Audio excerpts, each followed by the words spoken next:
Bismillahirrahmanirrahim. Lieutenant General Sayyid Muhammad Adnan, Inspector General Training and Evaluation. Major General Umar Ahmed Buhari, Commandant Pakistan Military Academy.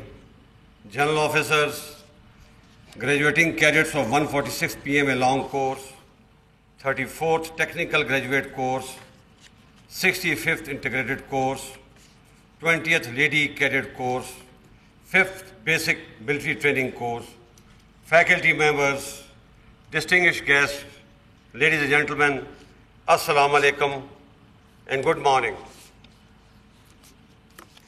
It is indeed a matter of great honor and privilege for me to review today's passing out parade.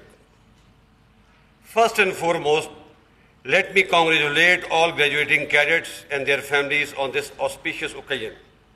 I would also like to extend my heartiest felicitations to the cadets of our brotherly countries on completion of their military training at Pakistan Military Academy.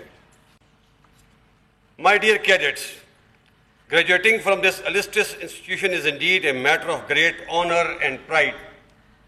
Today I see that pride on your beaming faces, just as I see it reflected on the faces of your loved ones sitting around the square.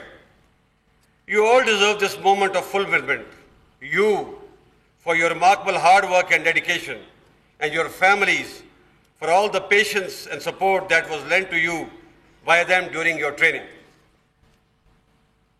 My dear cadets, you should be rightly proud of the fact that you are about to begin your careers in a professionally distinguished and a battle-hardened army, which has a long list of successful campaigns to its credit, both in conventional and sub-conventional domains. Pakistan Army, with full support and confidence of the nation, has successfully turned the tide against the menace of terrorism in the last two decades and has ensured that organized terrorism is decisively rooted out from Pakistan. This is indeed a unique accomplishment that not many countries or armies can claim. For me personally, this day assumed nostalgic significance because 42 years back, I was standing here where you're standing today and never thought that one day I would have the honor of commanding this remarkable army.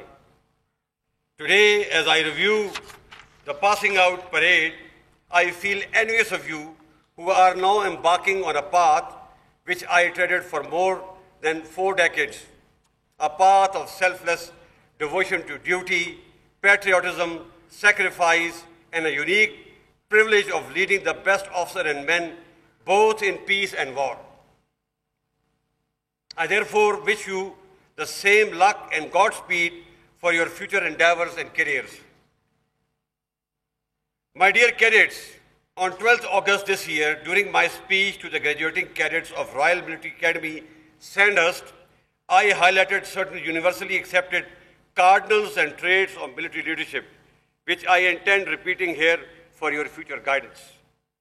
Frankly speaking, even without possessing these traits, you may still become an officer, but surely you can't command and become a successful leader of men in combat. So please understand and memorize the essence of these cardinals and traits. First, remember that no one is born with professional knowledge.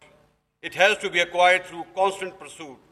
Without it, you cannot achieve professional competence, which in turn is the hallmark of successful military leadership. The journey that awaits you is challenging as well as exciting. The demands of professional military service will be much high as you grow in service. You need to equip yourself with the lofty attributes of leadership, with clear sense of purpose to gain respect and trust of your subordinates.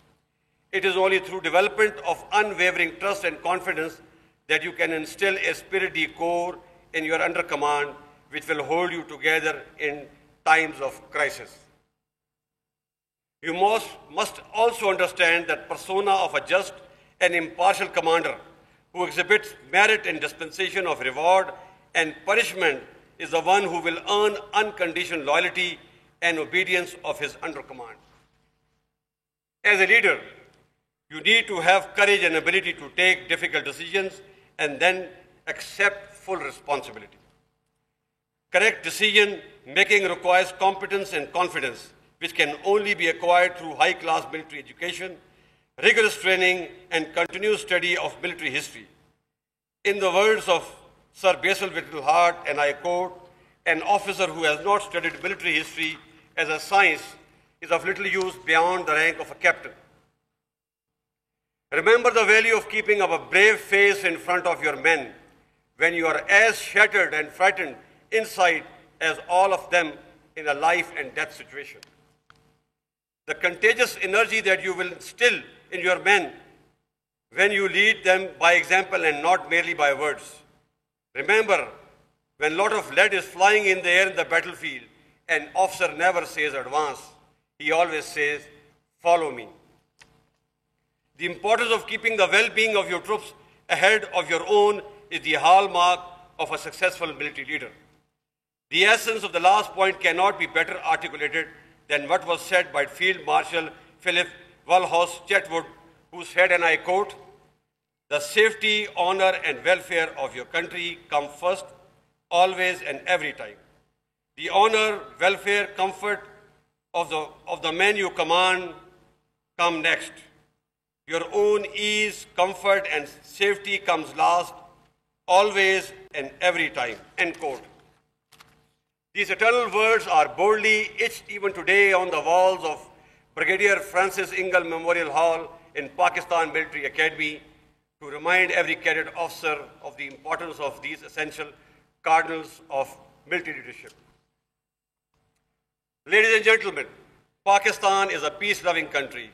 In our quest for peace, we have extended sincere and all-out efforts to evolve good neighborly relations with all our neighbors and regional countries. We are trying our best to break the political logjam which has denied the countries of South Asia to move forward and resolve all regional and bilateral issues in a peaceful and dignified manner. People of South Asia, like the rest of the world, deserve prosperity and better living conditions. This can only happen with sustained economic growth, development, and above all, lasting peace. Therefore, we must strive hard to keep the flames of war away from the region. We must give peace a chance by developing a mechanism to resolve all our bilateral issues peacefully.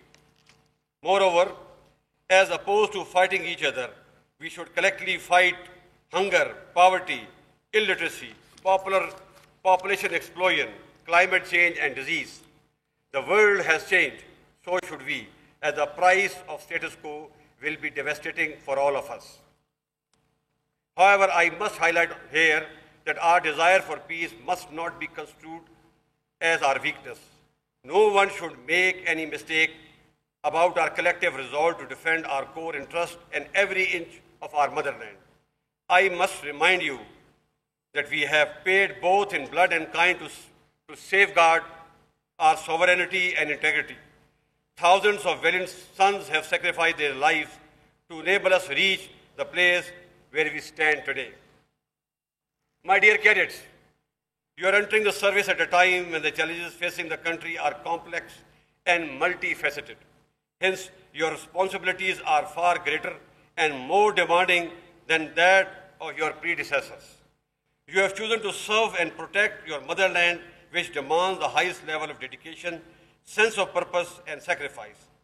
This pledge must never be undermined, as you have been amply equipped and prepared to diligently overpower future challenges and emerge victorious. I am highly optimistic and assured by your exemplary display of discipline and professionalism that the prestige, security, and safety of our country is in safe hands. As a good soldier, always remain focused on your job. Don't get distracted by fake news and political wrangling in the country. Respect the democratic institutions and be always ready to defend the territorial integrity, sovereignty, and the Constitution of Islamic Republic of Pakistan with your life. And finally, always remain alert and prepared to respond to and defeat all intrigues and conspiracies hatched against our country with iron fist. The message is clear. The armed forces, with the support of our citizens, will never allow any country, group, or force to politically or economically destabilize Pakistan. At the end, I compliment Commandant and his team for a job very well done, and once again congratulate you on your hard-earned and well-deserved commission in the Army. My special felicitations to the champion company and those cadets who have earned distinctions for their outstanding performance. Do remember, it is the beginning of a long journey and not the end. Live your life to the fullest while respecting the morals and ethical values of our religion and culture. Also jealously guard and uphold our centuries-old military ethos and traditions. I am confident that you will embellish the proud pennants of your regiments and battalions which you are about to join. May Allah be your guide and protector. Ameen. Pakistan Army Zindabad, Pakistan Paindabad. Army chief passing out parade से खिताब कर रहे थे। उनकी जानिब से ये कहा गया कि पासिंग आउट परेड से खिताब मेरे लिए एजाज़ की बात है। आपको फ़ख्र होना चाहिए कि आप एक अजीम फ़ौज का हिस्सा बनने जा रहे हैं। 42 साल पहले मैंने भी इस इदारे से ट्रेनिंग हासिल की थी। इस फ़ौज ने पाकिस्तान को